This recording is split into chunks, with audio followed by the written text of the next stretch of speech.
Flash back. Engineer വരുന്നു.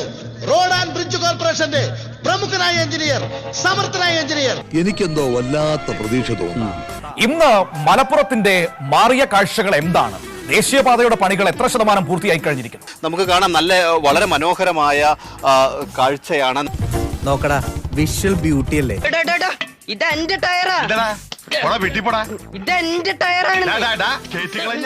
ഈ പാലത്തിന്റെ മുഴുവൻ ക്രെഡിറ്റും എനിക്കും എന്റെ പാർട്ടിക്കും വേണം. എന്നാലേ അടുത്ത ഇലക്ഷൻ ഒന്ന് പിടിച്ചു നിൽക്കാൻ പറ്റൂ. ദേശീയപാതയിൽ കാഞ്ഞങ്ങാട് വീണ്ടും സർവീസ് റോഡ് തകർന്നു. കൂളിയങ്കാലിലാണ് റോഡ് ഇടിഞ്ഞതാണത്. റോഡിൽ പലയിടത്തും വിള്ളൽ. ഇവിടെ റോഡിന്റെ ഒരു ഭാഗം മുഴുവനായിട്ടും ഇടിഞ്ഞു താണ നിലയിലാണ്. നമുക്ക് ഇവിടെ കാണാം എത്രത്തോളം ഒരു വലിയൊരു അപകടാവസ്ഥയിലാണ് ഈ റോഡ് നിൽക്കുന്നത് എന്നുള്ളതാണ്. ഇതുവഴിയുള്ള ഗതാഗതം നാട്ടുകാർ തന്നെ തടയുന്ന ഒരു അവസ്ഥയാണ് ഉണ്ടായത്. അധികൃതർ ഇവിടെ എത്തി പ്രത്യേകിച്ച് വലിയ നിയന്ത്രണങ്ങളൊന്നും ഏർപ്പെടുത്തിയിട്ടില്ല. ഇത് ഇവിടെ കാണാം. മാത്രമല്ല, ഇത് തകർന്നത് മാത്രമല്ല, വലിയ രീതിയിലുള്ള വിള്ളലുണ്ട്. ഇങ്ങനെ വലിയ ഒരു വിള്ളലാണ് ഇങ്ങനെ പല സ്ഥലങ്ങളിൽ. ഒരു ഭാഗത്ത് മാത്രമല്ല, ഇവിടുന്ന് അങ്ങോട്ട് ഒരു 3-4 ഭാഗങ്ങളിൽ ഇത്തരത്തിൽ വലിയ രീതിയിലുള്ള വിള്ളൽ ഉണ്ടായിട്ടുണ്ട്. നാട്ടുകാർ തന്നെ നമുക്ക് അവിടെ കാണാം ആ രീതിയിൽ ചെറിയൊരു തടസ്സം സൃഷ്ടിച്ചെന്ന് മാത്രമേ ഉള്ളൂ. നാട്ടുകാർ ഇപ്പം മെമ്പർ അടക്കമുള്ളവർ ഇപ്പോൾ നമ്മോടൊപ്പം ചേരുന്നുണ്ട്. എന്താണ് ഇവിടുത്തെ ഒരു അവസ്ഥ? ഇത് നിങ്ങൾ ഈ വലിയ രീതിയിലുള്ള ഇതാണല്ലോ ഉണ്ടായിരിക്കുന്നത്. എങ്ങനെയാണ് ഇപ്പം ഇതിന് ഈ സർവീസ് റോഡ് ഉണ്ടാക്കുന്നതിന് ആദ്യമായിട്ട് തന്നെ ഇത് റിട്ടേണിംഗ് വാൾവ് വേണം. ഇത് കുറേ മണ്ണിട്ട് നിരത്തിയ സ്ഥലമാണ്. അതുകൊണ്ട് തന്നെ അവിടെ റിട്ടേണിംഗ് വാൾവ് വേണം, ഒരു ഡ്രെയിനേജ് വേണം. ഇതൊന്നും ചെയ്യാണ്ടാന്ന് അവർ മണ്ണിട്ട് സർവീസ് റോഡ് താൽക്കാലികമായിട്ട് ഇങ്ങനെ ഇട്ടിട്ട് ഇതിൽ കൂടി തന്നെ വാഹനങ്ങൾ കടത്തി വിട്ടുകയും ചെയ്തു. എന്നിട്ട് ഇന്നലെ ഈ രാത്രി മഴ വന്നതിന് ശേഷമാണ് രാത്രി പല പ്രാവശ്യം ഇതിനൊക്കെ അധികൃതരുടെ സ്ഥിതിയിൽ പല പ്രാവശ്യം ഞാൻ പെടുത്തി. കളക്ടർക്കും തഹസിൽദാർക്കും NH-ൻ്റെവർക്കും എല്ലാവർക്കും ഈ ലെറ്റർ അയച്ചതാണ്. ഇപ്പൊ ഇത്രയും തകർന്നിട്ട് ആൾക്കാരൊന്നും വന്ന് നോക്കിയിട്ടില്ല ഇതുവരെ ആൾ വന്ന് നോക്കിയിട്ടുണ്ട്. ആരും വന്നിട്ടില്ല ഇതുവരെ. പിന്നെ നാട്ടുകാരെ ബോധിപ്പിക്കുക, നാട്ടുകാരെ ബോധിപ്പിക്കണം. ഉണ്ടാക്കിയ സർവ്വനഷ്ടങ്ങൾക്കും പരിഹാരം കണ്ടിട്ട് പോയാൽ മതി. എനിക്കറിയാൻ പാടില്ല, ഞാൻ വരുന്ന വഴിക്കേണ്ടതാണ്. ഞാൻ പോണ്, ഇത് നിങ്ങളുടെ പ്രശ്നം. ഇതിൽ കൂളാൻ കാണുന്നുണ്ടോ? ഇതിലിങ്ങനെ ബെര പോയിട്ടുണ്ട്, ഇടിഞ്ഞിട്ട് പോകാനായിട്ടുണ്ട്.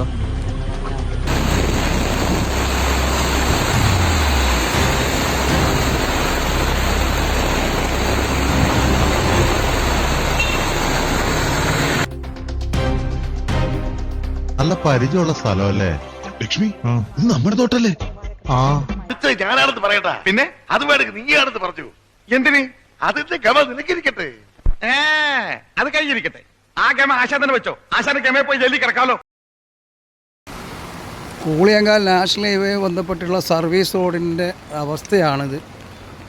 ഡ്രെയിനേജ് സംവിധാനമൊക്കെ പാടെ തകർന്നു. ഇവിടെ ഒരു സംവിധാനവും ഇല്ല വെള്ളം പോകാൻ വേണ്ടിയിട്ട്. ഇപ്പോൾ റോഡൊക്കെ പുഴയായ മട്ടിലാണ് കാണുന്നുള്ളത്. വാഹനങ്ങളൊക്കെ ചില വാഹനങ്ങൾ സഞ്ചരിക്കുന്നു, ചിലതൊക്കെ വെള്ളത്തിലാവുന്നു, കെട്ടിക്കൊണ്ടുപോകുന്നു. ഇങ്ങനെയൊക്കെയാണ് ഉള്ളത്. ഇതിനൊരു വാഹനം പോകണ്ട എന്ന് പറയാൻ അവിടെ അങ്ങനെ ഒരു മുന്നറിയിപ്പ് സംവിധാനം പോലും അധികൃതർ ഇതുവരെ ഒരുക്കിയിട്ടില്ല.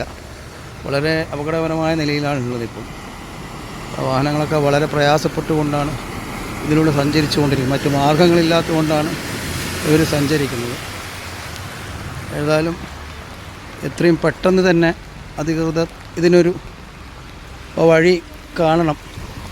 ഒക്കെ ശരിയാക്കാം. ഈ വികസന പ്രവർത്തനം എന്ന് വെച്ചാൽ എന്താ?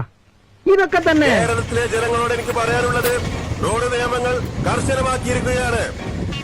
അതിന് റോഡെവിടെ? നമ്മുടെ പഞ്ചായത്തിന് കുളം വേണോ റോഡ് വേണോ? നമ്മുടെ പഞ്ചായത്തിന് കുളവും വേണം, റോഡും വേണം. അത് രണ്ടും കൂടെ എങ്ങനെ നടക്കും പിഷാരടി? എന്റെ പ്രസിഡന്റ്, കുളം ജലസേചനത്തിനും റോഡ് ഗതാഗതത്തിനുമാണ് എന്ന് വെച്ചാൽ ആ സ്ഥലത്ത് കുളം കുത്തിയാൽ റോഡ് എവിടെ വെട്ടും? റോഡ് വെട്ടിക്കഴിഞ്ഞിട്ട് കുളം കുത്താം. അപ്പൊ റോഡ് കുളമാവില്ലേ? അതിന് നമ്മുടെ മിക്ക റോഡുകളും കുളമാണല്ലോ. റോഡ് കുളത്തിലൂടായാലെന്താ? ദേശീയപാതയുടെ നിർമ്മാണ സമയത്ത് തന്നെ അതിന്റെ അപാകത ചൂണ്ടിക്കാണിച്ച ഒരാളുണ്ട്, അവിടുത്തെ കൽപ്പണിക്കാരനായ അബ്ദുൾ ലത്തീഫ്. അന്ന് എല്ലാവരും എന്നെ പുച്ഛിച്ചു. ചെയ്യുന്നത്. പക്ഷെ പാടവക്കത്ത് ചതുപ്പുള്ള ഏരിയയിൽ ഈ കട്ട കെട്ടുമ്പോൾ അതിന്റെ ഫൗണ്ടേഷൻ സെറ്റപ്പിൽ കൊടുക്കേണ്ടതായിരുന്നു. അത് ഓർക്ക് മനസ്സിലായിട്ടില്ല എന്ന് തോന്നുന്നത്. അതുകൊണ്ട് സംഭവിച്ച ഒരു പ്രശ്നമാണ് ഇപ്പൊ. സർക്കാരിന് പോലും ഒന്നും ചെയ്യാൻ മേലാത്ത അവസ്ഥയിൽ നമ്മൾ എന്ത് ചെയ്യാനാ? ഒരു വിവരമില്ലാത്തവനായി പർച്ചേസിങ്ങിന് പോയത് അതുകൊണ്ടാ, അല്ലാതെ. ചതുപ്പുള്ള ഏരിയയിൽ ഈ പാലം കൊണ്ടുവന്നില്ല എന്നുണ്ടെങ്കിലും ഈ ഒരു ലൈൻ വരുന്നുണ്ടല്ലോ, ഈ ലൈൻ വരുന്നിടത്ത് ഏകദേശം ഒരു 5-6 മീറ്റർ പൈലിംഗ് ചെയ്യില്ല. അതേമാതിരി ഇടയ്ക്ക് ഒരു പൈലിംഗ് കൊടുത്തിട്ട് ആ ലൈനിൽ കറക്റ്റ് 4-5 മീറ്റർ താഴ്ചയിൽ മാന്തിയിട്ട് റീറ്റെയിനിങ് വാൾ എത്ര മീറ്റർ വേണമെന്നറിയോ? ഏകദേശം 1 മീറ്റർ വീതിയിൽ വാൾ അടിച്ചിട്ട് അതിന്റെ മുകളിൽ നിന്ന് ഈ 2 സൈഡ് കെട്ടുകയാണെങ്കിൽ എന്റെ അഭിപ്രായത്തിൽ ഇത്ര പ്രശ്നം വരില്ലായിരുന്നു. അവരെല്ലാം കൂടെ ഇപ്പം മറ്റവരുടെ തലയിൽ കയറിക്കൊണ്ടിരിക്കുകയല്ലേ. നമ്മുടെ പൊതുമരാമത്തിന്റെ. നിനക്കൊക്കെ തൃപ്തിയായില്ലടാ? പോച്ചു പറ്റില്ല ഇന്റർനാഷണൽ നിന്നൊക്കെ ശരിയാക്കി തരാം. ഒരു കഷ്ടമാണെന്ന് നോക്കണേ. പാലം പൊളിഞ്ഞാലും കോരം ചെത്താലും കുതിര കയറാൻ മന്ത്രി മാത്രം.